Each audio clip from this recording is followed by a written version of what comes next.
Hello student, today we are going to learn what is the difference between estimating and costing.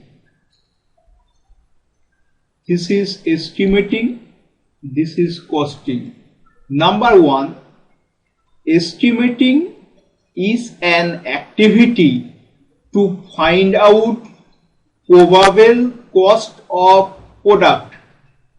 Estimating is the process of predetermination of cost based on assumption and previous data.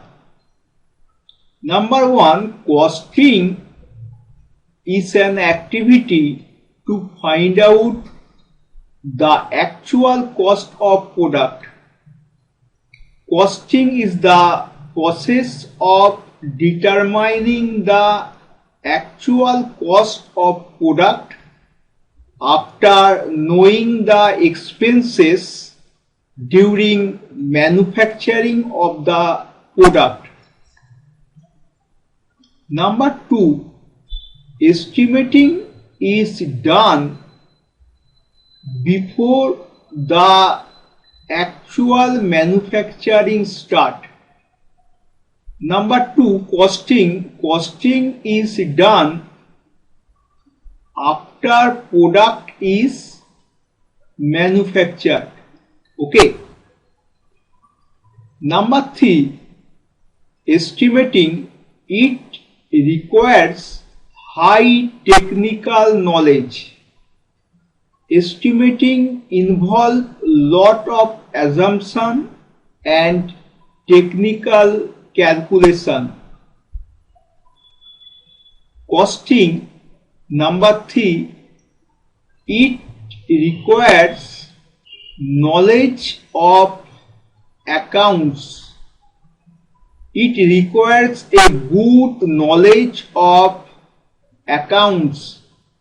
Okay.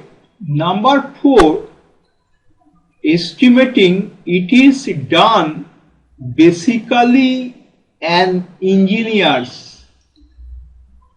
Costing, number four, it is done by an accountant. Okay. Number five, estimating, it is expected cost of product. It is expected cost of product based on assumption and previous data. Costing, number five, it is actual cost of product. It is actual cost of product and based on actual expenses during manufacturing of product. Number six, estimating, it gives an expected cost of product which is calculated from standard formula, standard mathematical formula. Costing, number six, it gives actual cost of product which is calculated from actual expenses during manufacturing of product. Okay. Number seven, estimating, it helps in setting up market price for a proposed product to be manufactured. Number seven, for costing, it helps for preparation of budget and also provide a cost data for future estimates of new product. Okay.